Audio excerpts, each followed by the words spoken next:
Hi guys, so welcome to another exciting episode on how to hatch like a pro. So in this episode, we are going to talk about how to test your water parameters before your breeding process starts, how to identify a female and a male broodstock, how to also lay your spawning net or Kakaban, and how to induce your ovulin. And we might even go as far as how to spread your fertilized eggs on your Kakaban or your spawning net. So stay tuned. In our previous episode, we spoke about the basic necessities of a hatching facility, what you need to put in place, the things that is required for a successful hatching process. So stay tuned as we start this episode. This episode is going to be an interesting one, full of activities, fish induction, water testing, and all that. So stay tuned. First of all, let's start with the water testing. It is very important that you keep your water rested in your hatching vat for about 12 to 24 hours before you spread your eggs. So before doing that, you first need to test your source water to make sure that the parameters are in range. The most important parameters you need to check is the bacterial load, the pH, the temperature, and if you are using the commercial water supply, that is Ghana water, I don't know if Nigeria water, the chlorine content, with that they leave a residual chlorine in the pipeline, so you need to test for chlorine content as well in that source of water. So with my source of water we are using today, we are using the commercial water supply. So most importantly, we are going to test the chlorine content in the water. So let me just take part of the source water. We rested this water for 12 to 24 hours. So let's test the parameters. We've tested from the source water, but for video purpose, let me just test the water from this side as well. So this is a 5 ml syringe that I normally use, and we have our test kit right here. This is a chlorine test, and this is for pH, nitrite, nitrate, ammonia, and other parameters as well. The commercial water supply mostly have good pH levels. It's just that the chlorine content for treatment, that is what you have to mostly test. However, I will also test the pH and other parameters as well. So this is my chlorine test, and this is my solution. This is my solution test here, which indicates the chlorine content by the color. But just as I said, with this water source, I've already treated it with activated carbon and all those filtering systems. So you can see we have no coloration. That means the chlorine content here is zero chlorine content, which is very good for fish breeding. So let's proceed to pH. I have a full video on water testing with different test kits. With this test kit, you have to make sure that at least you rinse the test tube with the water you are testing. You rinse the test tube with the water you are testing, just to get rid of any excess solution from your previous test. So you fill it up to 5 ml exactly, and then I drop in my pH test. The pH test comes in so many ways, so many forms. We have the paper test, we have the digital tester, and then this. So this is our test result for the pH. As you can see, if you place it around the color chart, we are having around 7. Yes, around 7, which tells you that the water pH is very good for breeding. So pH done. We have other test kits here which I may not be using because of the ammonia, nitrate, nitrite. It is basically not really necessary to test for ammonia and nitrite in fresh tap water, so I wouldn't be wasting the test kit. But in other environments, you need to test your bacterial load as well. Let's proceed to other aspects of this course.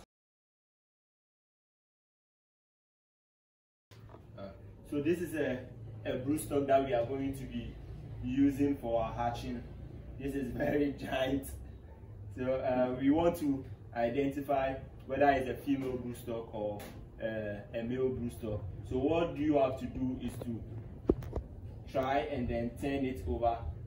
Bring the camera here. Turn it over and then look at where the genital organ is. This is a male broodstock. You can see the genital organ. This is a male sex organ, which is called papilla. This is what they use for reproduction. So this tells you this particular broodstock is a male broodstock. With a female broodstock, you can see something like a hollow sex organ. We will also take a look at that. So basically, this is how to identify the gender of the broodstock. You can see how big this fish is, and this is a male broodstock, specifically Clarias garapinus broodstock. Bring the camera, please. This tells you this is a female broodstock. Unlike the other broodstock we saw with the genital organ erected, this has a hollow genital organ. Finally got into the induction stage where we are going to induce our artificial hormones. The hormone we are going to use is Overprime. I made mention that we have other brands as well, Ovulin, but we are going to use Overprime for this purpose. This is just a simple setup for the induction. This is the table where we are going to lay our female broodstock and then gently inject it. This is our weighing scale. Unfortunately, I have issues with my digital scale, so I have to make use of this analog scale. I also have my syringe here. This is the 5 ml syringe where we are going to use to extract the female hormones and then inject it into our broodstocks. I also have my hand gloves here, just a biosecurity measure, and my towel, wet towel, just to keep the fish a bit steady. Here I have my female broodstocks which I'm going to use for the hatching process. I have 4 of them here. I think I will just make use of 2 just to make the video a bit short. So the process is that we are going to weigh our female broodstock, and then according to its weight, we are going to induce a certain volume of ovulin, that is the artificial hormones, into the female broodstock. So the basic calculation behind this is that at every 1 kg of body weight, you are going to inject 0.5 ml of ovulin. Again, 0.5 ml of ovulin to 1 kg body weight. So if you weigh your fish and your fish is weighing 2 kg, that means you are going to inject 1 ml of artificial hormones, whether ovulin or Overprime. So without much ado, let's just introduce our fish on our board and then start the process. But before that, let me have my hand gloves just to avoid any transfer of infection to our female broodstocks. As you can see, they've already been sterilized as they are in the pond. We've already given them the salt bath to sterilize them, and this process is just to ensure that we don't transfer any bacteria to our eggs that we will be stripping out of these female broodstocks. So let me get my hand gloves and then we will just proceed to weighing them, and that will enable us to ascertain the volume of ovulin or Overprime that we are going to use. Let's just select one of the female broodstocks. I want the one with heavily protruded belly. So let me carefully select one. Anyway, we are going to use but because of the video, I'm just going to make use of this one for video purpose, and then later come in for the rest. We are having another hatching going on at our main facility. We've already spread the eggs, so in this particular facility we are going to make use of spawning net, which is almost the same as the Kakaban. We are using our Kakaban at the other facility. So here we are going to make use basically spawning net to be able to spread our eggs, fertilized eggs there. So this is our female broodstock we have here. You can see how heavy the fish is. So we've already sterilized, disinfected the fish, and we've also performed zero calibration to our scale. The zero calibration is basically when you are using a manual scale, even with the digital scale, you know, the weight of the container that you confine your fish or anything you want to weigh, it comes with its own weight. So when you place it on the scale, it's going to give you a different weight, an additional weight. So you have to perform the zero calibration by putting the holding container first on the scale and then adjusting it back to the zero content, zero stage. We've already done that. So let's just proceed to weighing our fish. So this fish is weighing, let me turn the scale here so that I can see properly.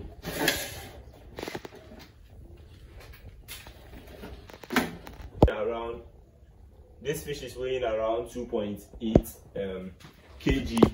So we are going to inject an overlaying of around 1.3 ml. Remember we said 0.5 ml to 1 kg of body weight.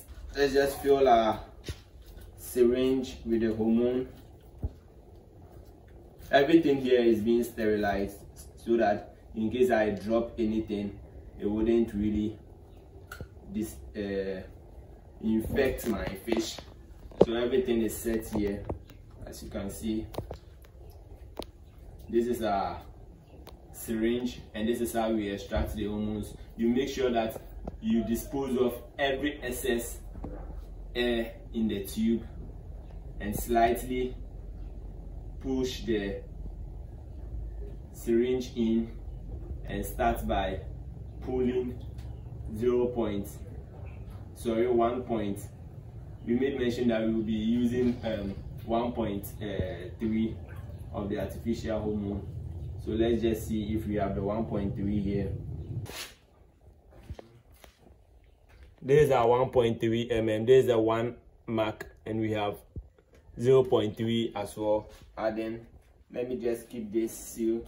Since I'm the only person with my cameraman here, let me make sure that I don't spill anything here. You can see this is a Broodstock, and this is a wet towel that we use to gently cover the eyes of our female Broodstock. You don't need to struggle with your female Broodstock. You just have to make sure that it is a bit steady for you to inject. So this is how you are going to inject. We are going to inject around, we are going to inject at an angle of 30 degrees around the, just at the dorsal fin, aside the dorsal fin, around the lateral line. So this is where we are going to inject, around the dorsal fin muscle, around this place. Anywhere you can choose to inject here, you can choose to inject here. So let me just go about the injection. So you hold your fish steady and then you make sure that you extract all the air from your syringe. Yes. Then you inject.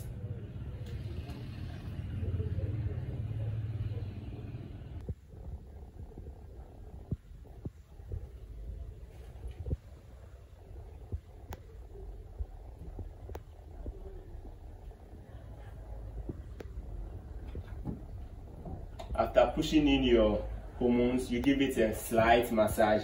At this stage, the fish is a bit in distress, so you have to make sure that you give it a bit of massage just to ensure that the injected hormones does not return or does not pull back from the body. Massaging it will ensure that the hormones stay in, and you gently pick your fish up to your already prepared latency pond.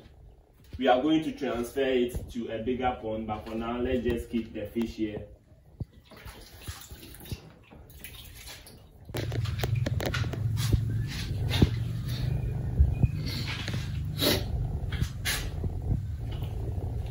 So guys, we've checked our water parameters. We've also identified whether our broodstocks are male or female.